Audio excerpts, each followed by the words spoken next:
The final transmission from Containment Team Bravo is a chilling artifact. It begins with the crackle of a dying radio signal, punctuated by the frantic, heavy breathing of a man out of time. Then, a voice cuts through the static. "Mayday! Mayday! This is Containment Team Bravo. We're at the west perimeter of sublevel Gamma. It's breached the filament mesh. That's not supposed to be possible. It's got O'Connell. It's pulling him apart. The strands are... Oh God, they're getting inside him. He's getting up, but his eyes are just gone. He's smiling." The transmission ends with a sound the transcriber could only describe as a wet, tearing screech, before cutting to absolute, terrifying silence. For decades, they were the world's most dangerous secret. Anomalous predators that defy physics, biology, and the very laws of reality as we know it. They were captured, they were contained, and they were studied in a clandestine facility known only as Hub 74. The mission was simple: protect humanity from the things it wasn't ready to understand. But that mission failed. A catastrophic data leak has blown the archives wide open. The case files are now exposed to the world, and I'm sifting through the wreckage. These aren't just stories. They are warnings. Today, we're opening the first of these declassified files to understand the horrors that Hub 74 couldn't contain. This is Hub 74, declassified. That desperate final transmission came from Containment Team Bravo, dated less than 6 months ago. Their job was to reinforce the containment cell of Entity 74-07 after it started showing unusual behavior. The official report claims the team was lost in a structural failure, but the fragmented data we've recovered tells a much more terrifying story.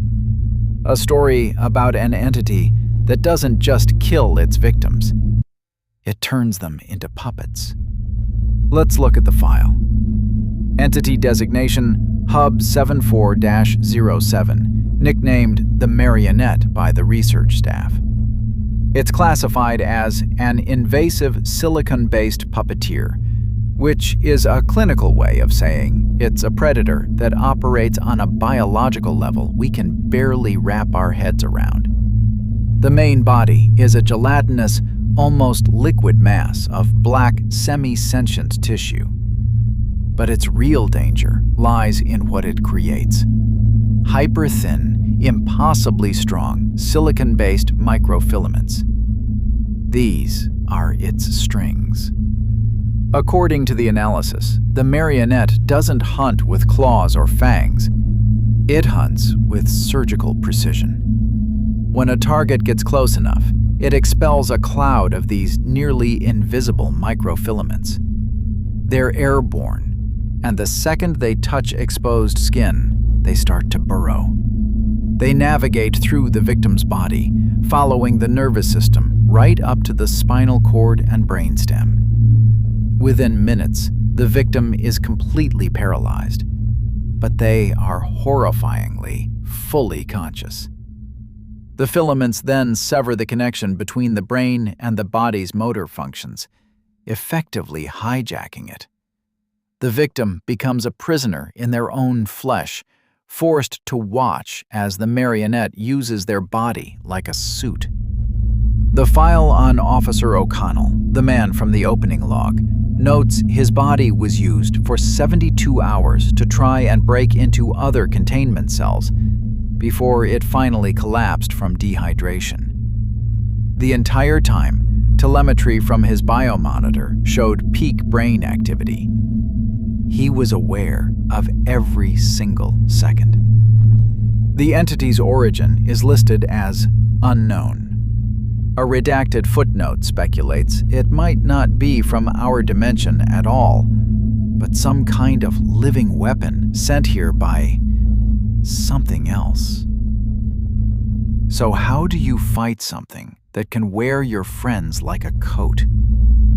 Hub 74's containment protocols were extreme. The entity's cell was kept in a near-perfect vacuum because the filaments can't travel without an atmosphere. Airtight, full-body hazmat suits were mandatory for any and all personnel. But the filaments have one critical weakness: intense, focused heat. Standard-issue flamethrowers were the only thing that worked, as the silicon strands become brittle and shatter at temperatures over 1,500 degrees Celsius. If you ever suspect a marionette is active, the protocol is brutally clear. Seal the area, vent the atmosphere, or burn everything. There is no middle ground. Our next file is different. It doesn't come from a containment team, but from a string of civilian incident reports Hub 74 was monitoring. A family in a quiet suburb started reporting strange things. Objects moving on their own. The constant feeling of being watched. But the weirdest part was the memory lapses. Members of the family would wake up in the middle of the night, heart pounding with absolute terror, standing in their bedroom doorway with no idea how they got there. They'd check the locks, look under the bed, find nothing, and write it off as a bad dream. This went on for weeks, until one night, the father woke up covered in deep, painful bruises all over his back. He never woke up again. This is Entity 74-019, known as the Bedfellow. The official Hub 74 classification is a biological anti-meme, and that's a deeply disturbing concept. An antimemetic organism is a predator that actively erases the memory of its own existence from its victims' minds. You can't fight what you can't remember. You can literally fight for your life against this thing, and the moment you break physical contact, the memory is just gone. You're left with nothing but a vague sense of dread, and then you go right back to the source of the danger. The bedfellow has no true form of its own. It's a parasite that weaves its fibrous, flattened body into soft materials. According to these files, its favorite habitat is the coil structure of a mattress. It lies dormant all day, nearly impossible to detect. But at night, it becomes active. It doesn't feed on flesh or blood. It feeds on the raw cognitive and emotional energy you expend during moments of pure, unremembered terror. The leaked analysis describes its hunting cycle perfectly. It waits until you're in your deepest stage of sleep. Then, it starts to move inside the mattress, a heavy weight shifting beneath you. It presses up, hard, simulating the feeling of hands pushing against your back. You wake up terrified and instinctively throw yourself out of bed. The second your feet hit the floor, you break physical contact, and its antimemetic field triggers. The memory of the event is instantly wiped. You're just standing there in the dark, confused, heart racing from a nightmare you can't recall. And then, you get back in bed. You lie right back down in its hunting ground. Night after night, the cycle repeats, draining you, until one night, you just don't have the strength to wake up at all. Surviving an anti-meme is nearly impossible. Hub 74's protocols for this thing are theoretical at best. Since your own memory is the battlefield, external aids are your only hope. The file recommends setting up cameras and audio recorders. You may not remember the encounter, but the camera will. Having a second person in the room seems to complicate its feeding process, but it's not a guaranteed defense. The most chilling recommendation in the file is this. If you wake up with that unexplained dread, and you have the slightest feeling you just escaped something, do not go back to sleep in that bed. Burn it. It's the only way to be sure. This final file isn't for an entity that was ever contained. It's a name that's whispered across dozens of other files. An ominous footnote in the reports of teams sent into anomalous, non-Euclidean spaces, places often called the back rooms. One account from a lone explorer is particularly haunting. He describes being lost for days in an endless maze of yellow wallpaper and damp carpet. He wasn't afraid of starving. He was afraid of being watched. He talks about a tall, cloaked figure he'd see at the very edge of his vision, standing perfectly still at the end of a long hall. It never moved, but every time he turned a corner, it would be there again, just a little closer. He said it didn't feel like a monster. It felt like a law of nature. The log cuts off abruptly with the sound of a spear being dragged across the floor. Hub 74 has a designation for this thing. Entity 74, codenamed Argos.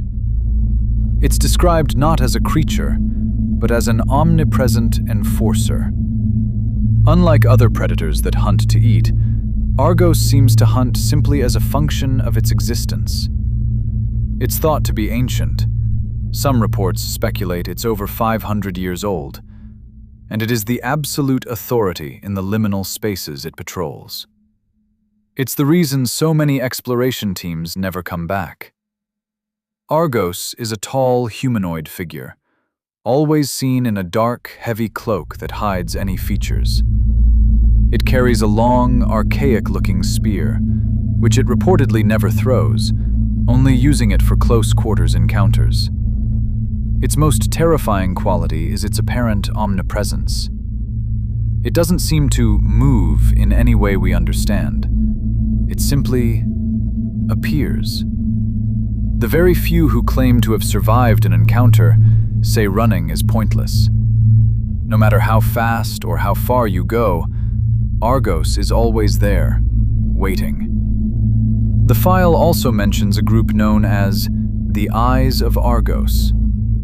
These are believed to be the shattered consciousnesses of its past victims, now forced to serve as its scouts, eternally searching for new trespassers in its domain. So, if you feel like you're being watched in these spaces, you are. It's the Eyes, reporting your position straight back to their master.